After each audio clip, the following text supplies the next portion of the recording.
सुनीता कपड़े सिलने का काम करती थी। उसके पास एक बहुत पुरानी मशीन थी जिससे वो कपड़े सिलती थी। उस मशीन के ज्यादातर उपकरण लकड़ी से बने हुए थे। पति के गुजर जाने के बाद सुनीता उसी मशीन पर सिलाई करके अपना गुजारा करती थी। वो अकेली पूरे गांव में कपड़े सिलती थी। बस उसकी एक कमजोरी थी, वो बहुत आलसी थी, जिस वजह से उसकी बहुत कम कमाई हो पाती थी। उसकी एक बेटी थी जिसका नाम राधा था। एक दिन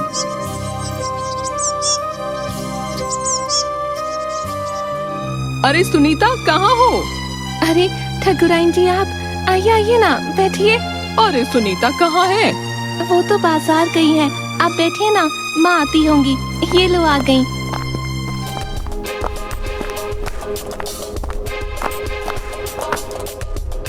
अरे ठकुराइन जी, आप बताइए कैसे आना हुआ? अरे मुझे तुम्हें 500 साड़ियों का ऑर्डर देना है। मेरी बेटी की अगले महीने शादी है, उसी के लिए ये साड़ियाँ बनवा रही हूँ। लेकिन साड़ियाँ मुझे समय से चाहिए। हाँ, और बताओ, तुम साड़ियाँ बना दोगी ना? हाँ हाँ ठकुराइन जी, मैं समय से आपके यहाँ सारी साड़ियाँ पहुँचा दूंगी। ठीक है, चलो मैं चलती हूँ अब। ठीक है माँ, ये तो बहुत अच्छा हुआ। हाँ, बहुत अच्छा हुआ। धन्यवाद भगवान, धन्यवाद हमें इतनी साड़ियों का ऑर्डर देने के लिए। चलो अब फटाफट काम पर लग जाते हैं।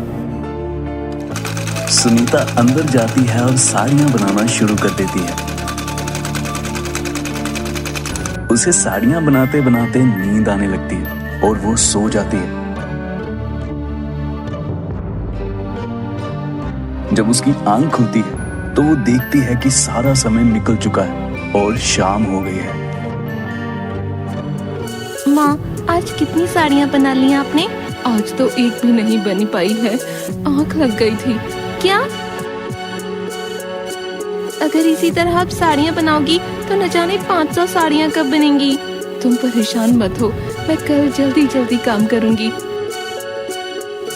अगले दिन सुनीता जैसे ही काम के लिए अपनी सिलाई मशीन के पास जाकर बैठती है और मशीन चलाती है, वैसे ही सारी मशीन की लकड़ियां टूटकर मशीन से अलग हो जाती हैं। हे भगवान, वैसे ही कम मुसीबत है क्या जिंदगी में, जो आपने एक और भेज दी। अब ये मशीन तो पूरी तरह खराब हो गई।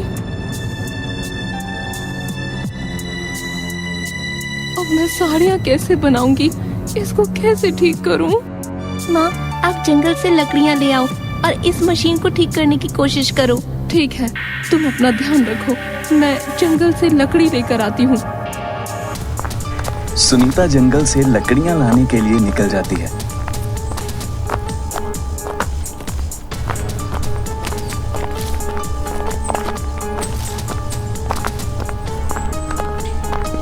जंगल पहुंचने पर उसे कोई भी ऐसा पेड़ नहीं मिलता जिसकी लकड़ियों से वो अपनी मशीन ठीक कर सके। इस जंगल में तो एक भी पेड़ ऐसा नहीं है जिसकी लकड़ियों से मैं अपनी मशीन ठीक कर सकूं। हाँ, अब तो चलते चलते भी थक गई हूँ। सुनीता बहुत ढूंढती है लेकिन उसे कोई भी ऐसा पेड़ नहीं मिलता।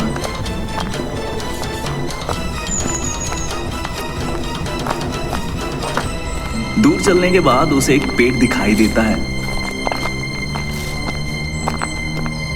जो काफी मोटा और बड़ा होता है। उस पेड़ को देखते ही सुनीता खुश हो जाती है और कहती है, इस पेड़ की लकड़ियाँ मेरी मशीन के लिए ठीक रहेंगी, मैं इसे काट लेती हूँ। सुनीता जैसे ही पेड़ को काटने के लिए अपनी कुल्हाड़ी उठाती है, वैसे ही उस पेड़ से एक देवी प्रकट हुई। रुको, तुम इस पेड़ को नहीं काट सकती, मैं इस पेड़ पर निवास करती हूँ, तुम इस पेड़ को मत काटो। लेकिन देवी, मैं मजबूर हूँ, बहुत ढूंढने के बाद मुझे ये पेड़ मिला है। अगर मैंने इस पेड़ को नहीं काटा तो मेरी बेटी भूखों मर जाएगी। आप ही बताओ ना, मैं क्या करूँ? कृपया करके मुझे इस पेड़ को काटने दीजिए। तुम्हें अपनी बेटी की चिंता है, ये जानकर मैं बहुत खुश हूँ। इसलिए तुम मुझसे मनचाहा वरदान मांग सकती हो, लेकिन तुम इस पेड़ को मत काटो। देवी, मुझे सोचने के लिए कुछ समय चाहिए। ठीक है, तुम कल आ जाना। सुनीता वहां से घर की तरफ आने लगती है।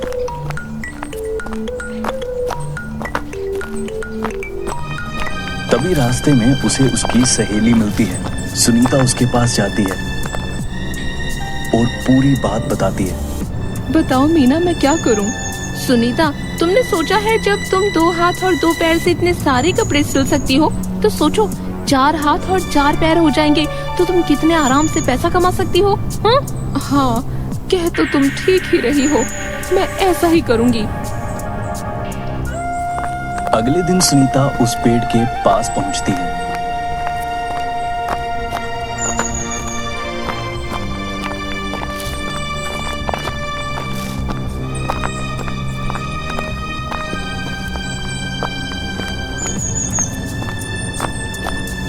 हे देवी, मुझे 4 हाथ और 4 पैर चाहिए। लेकिन तुम 4 हाथ और 4 पैर का करोगी क्या? मैं 4 हाथ और 4 पैर से ज्यादा काम कर पाऊंगी, इसलिए मुझे 4 हाथ और 4 पैर चाहिए। तुमने ये फैसला सोच विचार कर किया है? हाँ देवी, मैंने ये फैसला बिल्कुल सोच विचार कर किया है। सुनीता की बात सुनकर देवी ने मुस्कुराते हुए उसे वरदान दे दिया और उस वरदान को पाकर सुनीता बहुत खुश हुई और अपने गांव की तरफ जाने लगी।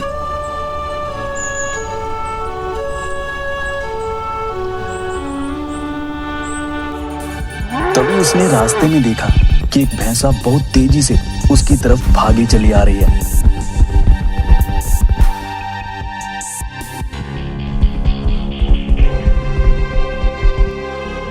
उस भैंसे को अपनी तरफ आते देख वह वहां से भागने लग गई।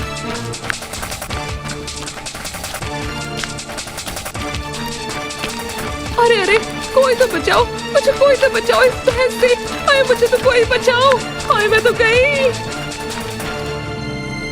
सुनीता का ऐसा रूप देखकर गांव वाले हैरान रह गए। पकड़ो इस डायन को, पकड़ो। पकड़ो इस डायन को, पकड़ो इस डायन को। ये लोग तो मुझे डायन समझ रहे हैं। भागो भागो। अगर इस डायन को यहाँ छोड़ दिया तो ये पूरे गांव को खा जाएगी। पकड़ो इसे, पकड़ो। आज तो ये लोग मुझे छोड़ेंगे नहीं।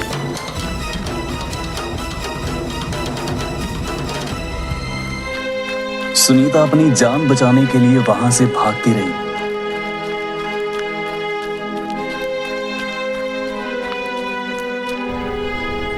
और भागते भागते उसी पेड़ के पास आ पहुंची।